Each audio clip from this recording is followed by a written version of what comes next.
Welcome back to the PCAF and welcome to my 2021 Range Rover Sport SVR. I'm so excited to be sitting here in this vehicle to talk to you about it today. It's almost surreal. Just a little bit of background about how this vehicle came about. It was sort of an accident, actually. I had a 2019 Ford Raptor before this. Y'all probably know that I have a Defender as well. But this was actually the replacement for that vehicle. And it was just sort of a meeting of the minds and just luck with timing, really, as to how I was able to get a great deal on this vehicle and make it come about as soon as I did.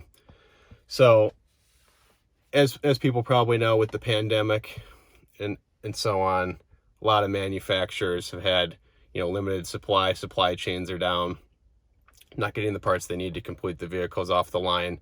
And what happened was with Ford, a lot of these Ford Raptors, the production numbers started getting pushed down more and more as we progressed through 2020, and to the point where there were almost none of them sitting on the lot. So obviously the demand outweighed the supply. There's some economics for you, so bad at economics, but regardless, I had my Raptor. I put about 10,000 miles on it, and after a year I sold it and actually made 7 or 8 grand on it, so it was great. So it was a free car and some. And I talked to my dealer. I have a great relationship with Land Rover Farmington Hills here in Michigan. I'm doing some videos on their inventory coming up soon. But I talked to my salesman. I said, hey, I'm looking to get rid of this Raptor. I basically looked into the market, looked at some prices, cars.com, Auto Trader, etc. A lot of these used Raptors were being traded up and above what their MSRPs were for 2019, 2020. So he made me a great offer on the vehicle. And here we are sitting in the SVR. I actually got it for invoice. So things turned out great on both ends. And I'm so excited to be able to share this vehicle with you all. It's just a fantastic vehicle. So excited. We can talk about the spec of the vehicle a little bit, but I am excited also to tell you that I have my GoPro set up. So there will be some driving shots here in just a bit that I'll do with the car. I'll talk about some of my initial impressions, having lived with the vehicle for a week, and so on and so forth. So let's get to the spec. British Racing Green exterior paint. Just absolutely crazy. Just that classic quintessential British color. I think it works so well. Got the carbon pack here as well. You can see here on the trim in the back. It's got the blacked out lettering that comes standard on the SVR. Got the badging here. Chrome tailpipes. Working around to the side. It's got 22-inch forged wheels. So you can see here, more carbon insignia on the side here. And I think the all-important black brakes too. I think a lot of people make the mistake of getting the red brake calipers. It works with some specs, but not others. But I think offset with the green didn't look too great. It kind of looks like that sort of Christmassy vibe, and I don't really want that. So I think the black brake calipers work perfectly on here, sat next to these 22s.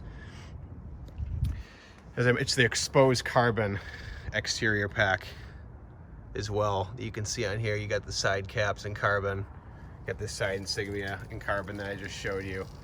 Then you have the all-important carbon bonnet, as it were. So here it is. You got these two functional heat gills here for heat escape. A little bit more about the outside, just talking about it. So it is an SVO paint, the British Racing Green. It's about a $4,500 option on top of the standard color options. I think you get a few on the Range Rover Sport SVR. You have the Santorini black, there's Fuji white. Used to be Yulong white, I think it's Fuji white now. Eiger gray is another one.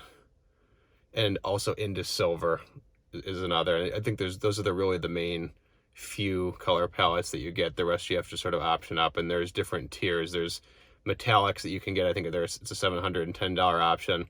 Then there's the SVO paint swatch level, which is where this paint sits next to some other very crazy colors that you can get.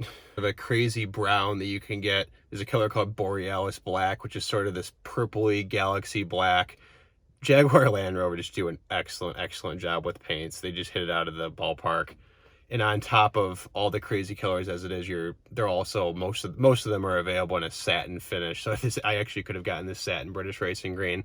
But unfortunately, when you option the satin paint option, you can't get the exposed carbon pack. So I wouldn't have that visible carbon hood that I want. I just think that adds that extra level of aggression and cool look to it. So that's why I went with the gloss British Racing Green. Now, as you can see on the inside, the British Racer Green is offset with the vintage tan. You can't have British Racer Green without vintage tan, right? It's the absolute classic British combo. Let's go ahead and fire it up. Oh yeah. But I think that's enough of me blabbing. Let's do what this car was made to do and take it out for a drive. A lot of these competitors, you have to select a lot of the options in order to get the full sort of entree of performance out of the vehicle. With this, they all sort of come standard. So what you have is you have torque vectoring, which allows the inner wheel, or any wheel really individually, to brake for you when you're going in through the corners, and it really reduces the weight and the heft that this vehicle has, and it sort of defies physics in a way. It's as soon as I get to some better roads. I currently have a Toyota Prius in front of me going 12 miles an hour under the speed limit, which is just typical for around here. But as soon as I get into more curved roads, I'll really show you sort of what this vehicle can do dynamically. Really just wafting along in comfort mode. So in complete comfort, I got my heated and cooled seats on. I can heat my butt and my back. Everything's just perfect. I'm in a perfect world. I can drive to work relaxed. Everything feels good. That's really sort of that waft factor that I was talking about, is you can definitely daily drive this vehicle. I mean, it's supposed to be. It's practical. It has the space. It has the room. You can put the kids in the back. Golf clubs. Take a trip 400 or 500 miles and everybody's going to be going in comfort. And nobody's going to be complaining about their rear end after they're getting out of the vehicle after a long trip. But of course, when you want it, the car has that muscle. So here we are, we're coming up closer to some of the better roads. Still wafting along in comfort, but here's some of the muscle for you.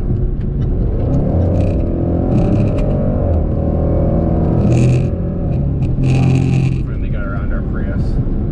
Let's see, 575 horsepower, supercharged 5-liter V8. It's no slouch. It's the same unit that you're going to see in a high-performance Jaguar product like the F-Pace SVR, or even the Project 8. Those are derived from sort of the same motor. It's absolutely just killer powertrain. It just sounds excellent. I have the exhaust at the valves open right now. I'm in comfort mode. Switched over to dynamic on some of those better roads here. Just waiting here at the light. Here we go.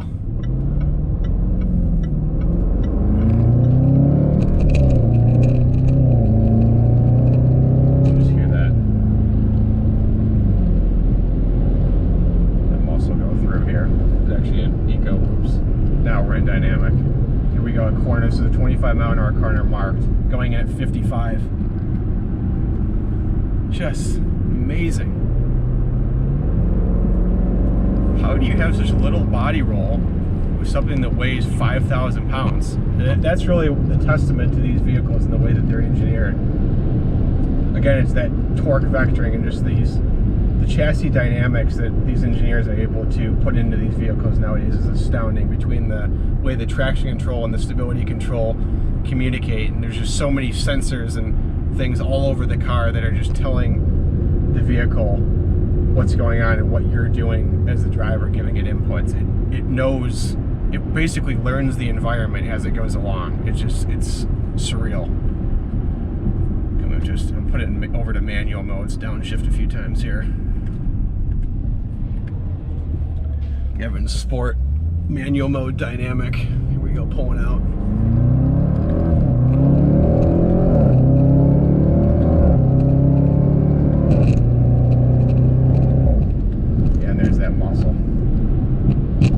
Really quick shifts. Again, I constantly give praise to that ZF 8-speed. I think it's just a fantastic transmission. It's as close as you're going to get to a dual clutch in my view for an automatic unit. It really is just super snappy, particularly in that dynamic mode. It's as quick as you're going to need in something that weighs 5,000 pounds and that can keep you and your family in comfort all the time, and also tow. You know, this has a pretty decent tow rating. I can't remember off the top of my head, but you can easily put a speedboat in the back or whatnot. In order to have that towing capacity, you have to have the automatic unit. Why something like this doesn't have a dual clutch. But in a full-size SUV, Range Rover, I think a dual clutch unit would be foolish regardless. If this car makes you feel, I'll just put it back into automatic and comfort. You just feel like you're the king of the road in this car. I mean, if you have a big ego, it's probably not a good idea to get one of these. Maybe that's why I got it, but nevertheless, we'll stay away from that. But you're just draped in absolute luxury. I talked about it in the Jaguar video, how that car, the F-Pace SVR, was really 3 or 4 cars put into one. This car is that taken to the 11th degree. It is a supercar when you want it to be. You know, people are probably going to say, oh, you know, it's not an Urus, it's not a Trackhawk. It's plenty of performance. The 575. Harry Metcalf, one of my favorite journalists, he has a Project 8. He's had supercharged Range Rovers in the past, and he's actually done some consulting for Jaguar Land Rover. He actually said that that's a conservative number. When he put his Project 8 on the dyno, this was a few months back, he made a video on it. That car from the factory is quoted at around 600 horsepower, or 590 and change, something like that. When he put it on the dyno, that car, I think, came out showing 625 brake, which is, you know, astounding for what the quoted figure is. So this thing is probably pushing closer to 600. It's not going to be as fast as something like an Urus, of course, just because of the weight and the heft. But to me, it just exceeds in so many categories where the Urus doesn't, and some of those other vehicles in the class. You can take this off-road. Obviously, it's somewhat hilarious of a suggestion considering the size of the wheels and so on and so forth, but the capability is always there, and that's one of the things that Land Rover does so well, is it keeps you totally wrapped in luxury and comfort, but at the same time, specifically with this SV division and what they're doing at Jaguar Land Rover, it just gives you that brute performance with the tap of the accelerator whenever you want it. That's what's so amazing about it. So it's also a great car, you know, to convince your significant other why you need a performance car, because it really has that utilitarian flair to it. But, you know, when you're on the way back from work on Friday, you got to get a little bit of that anger out. Hopping on to the on-ramp, you can really let loose, or go to your favorite twisty roads and just enjoy and exploit the car for what it is. And that's what I love about these cars so much. Just do one little segment here. I'm getting onto a freeway ramp. Let's hop on here and see how it does, and if there's anybody in front of me, so we can see how it handles. I just have it in comfort.